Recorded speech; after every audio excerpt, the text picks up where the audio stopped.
Yun guys, good morning sa inyong lahat. Yan, for today's video may bago tayong tatalakayin. Pero ipapakita ko muna sa inyo ang weather condition dito sa amin ngayon. Yan, kung mapapansin ninyo, sadyang napakatende ng mga ulan ngayon guys. Ang napakalakas. Ayun yung service natin guys ngayon. Medyo naliligo muna siya dyan sa labas. Ngayon guys, ang pag-uusapan natin, medyo maulan para hindi na kayo mag-atubili lumabas mo sa inyong mga tahanan. Dito pa lang sa video natin ay mapapanood na ninyo ang mga galawan. Yan guys, ang pag-uusapan natin ngayon, bagong dating to kahapon, ang Yamaha Sniper 155 ABS natin. Yan, kung mapapansin niyo, napaka-easy guys, napakatindi niyan. Yan ang pag-uusapan natin. Kung interesado ka sa presyo niyan, sa cash price niyan, installment price simula sa pinakamalit na down payment papunta sa pinakamalaki. Guys, stay tuned at mag-i-intro lang tayo.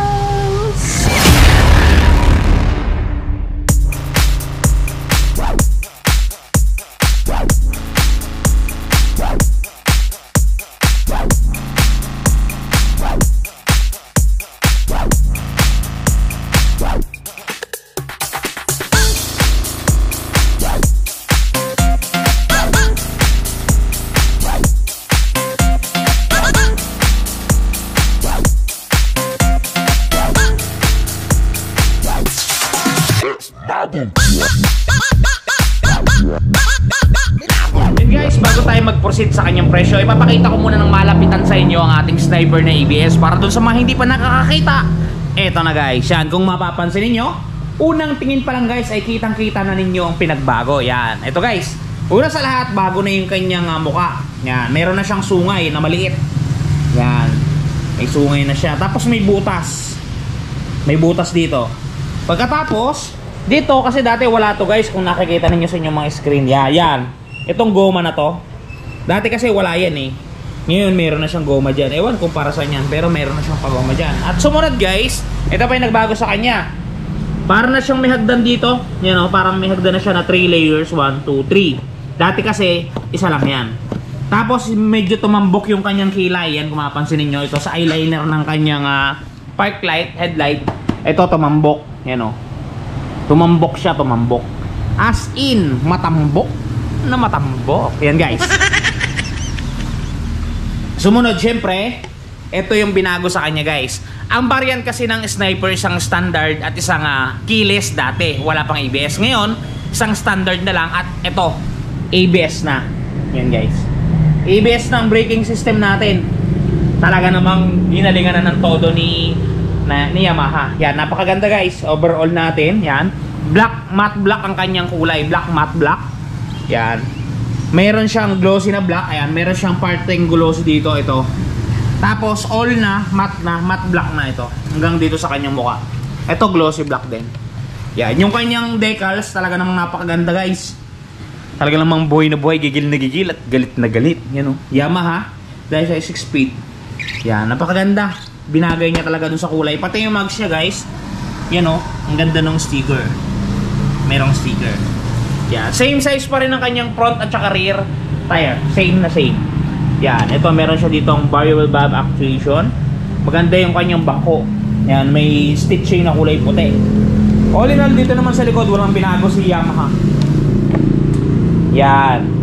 Yun pa rin, ito lang talaga ang binago niya. Itong malamatambok na eyeliner dito, matapang, medyo matapang tingnan. Tapos ito. Tapos ito. Yun lang naman ang binago niya. Pakita ko sa inyo yung kanyang panel board din. Mapansin niyo, keyless to. Yan, keyless yan. Tapos ito yung spare key niya. Kung gusto niyo, kung nalobat yung baterya ninyo para mabuksan ninyo ang U-box, dito ninyo i-access yan. Yan, dyan guys. Yan. Okay, pakita ko sa inyo yung dashboard kung nagbago. Guys, yun natin yung kanyang panel. Yun. Halos ganun na ganun pa din sa dati guys. Kung mapapansin ninyo, nandito yung mga indicator niya. Ganun na ganun pa rin. Yan, meron siyang maliit na logo dito ng Yamaha. Andito yung button na panglipat ng mga paraphernalias dito. All in all, ganun pa rin yung kanyang panel board guys. Ganun na ganun pa din sa mga naunang Sniper na 155. Yan. All in all, ganun pa rin talaga siya. Yun lang ang pinagbago niya. Okay guys, let's proceed na tayo dun sa kanyang presyo para dun sa mga naghihintay ng presyo. Guys, unahin ko na agad, ang presyo ay hindi budget meal. Para dun sa may mga sakit sa puso, pwede na kayo mag-skip. Mahal talaga ang unit. Okay guys, mag-proceed na tayo sa presyo ng ating Yamaha Sniper 155R ABS variant na guys. O ABS na siya. Napakaganda ng pictures na nilagay dito ni Yamaha. Talaga namang goods sa goods. Quality quality. Doon nga pala sa presyo niya, guys, uunahan ko na kayo, hindi budget meal friendly ang unit na to. Talagang meron siyang presyo. Kaya doon sa mga bashers natin dyan, nakisyo mura daw si Rusi, mura daw si SYM, at mura daw yung mga China model na unit. Wala naman tayo, hindi tayo against dyan kung mura yan. Kung gusto nyo po yan, malaya po kayong bumili ng mga unit na yan. Pero huwag nyo na lang po sana nga itapat ba, kasi talaga naman kahit ano pong mangyari, ano pong gawin ninyo, hindi po tatapat yung mga unit na yan dito po sa mga branded na unit natin, 'di ba? Alam niyo naman po 'yan, pero tayo po hindi tayo against 'yan. Kung alin pong unit ang gusto niyo, gusto ninyong bilhin, go po. Kung anong dinidikta ng puso ninyo, go lang po. Wala po tayong against 'yan. Okay. Proceed po tayo sa presyo ng ating Yamaha Sniper 155 ABS. Yan. Suggested retail price niya is 145,900 pesos. Yan guys, open ito. Cashman o hulugan, kayo ang magdidesisyon, kayo ang masusunod. Basta kami, ibibigay namin lahat ng inyong ninanais. Okay, minimum down payment natin sa ating Sniper na ABS is 14,790. Yan yung minimum down payment sa lahat ng Premium Bikes Corporation, Premium Bikes Dealer. 10% lang guys.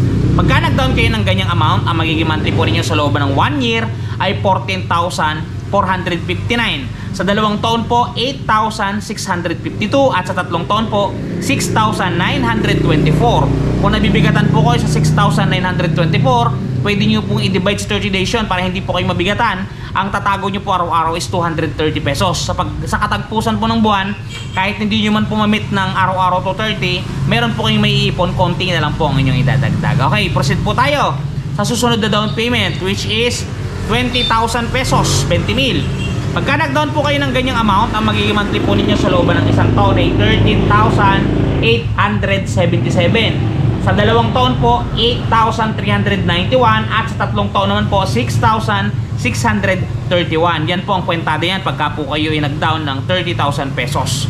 Okay guys, ang mga minumutawi ng aking mga labi is rebated na. Ibig sabihin, ito na po yung mga magiging monthly po ninyo pagka po kumuha kayo ng hulugang motor at tinama ninyo yung mga down payment ninyo sa mga sinasabi ko. Yun po ang inyong magiging monthly para hindi na po kayo magpunta sa mga dealership kasi maulan po ngayon at baka magkasakit pa po kayo. Okay guys, doon naman po sa magda-down ng 30,000 pesos, 30,000. Ang magiging monthly po ninyo sa looban ng isang taon ay 12,802. Sa 2 taon po, 7,724. Sa 3 taon po, 6,090 pesos. Kung nabibigatan po kayo dyan sa 6,090 pesos, i-divide nyo po sa 30 days. Ang lalabas po dyan is 203 pesos araw-araw. Makapaghuhulog po tayo. Yun guys. Ang requirements nga pala natin, isang valid ID at proof of income. Yun lang. Dalawa lang. Napakadali. 1-day process. Okay, doon naman sa mga magdadaw ng 40,000, ang magiging monthly po ninyo sa looban ng isang taon ay 11,726. Sa 2 taon po is 7,057 at sa 3 taon po is 5,549. Yung 5,549 kung nabibigatan po kayo, i-divide nyo po ulit sa 30 days. Ang lalabas po sa inyong mga calculator is 184.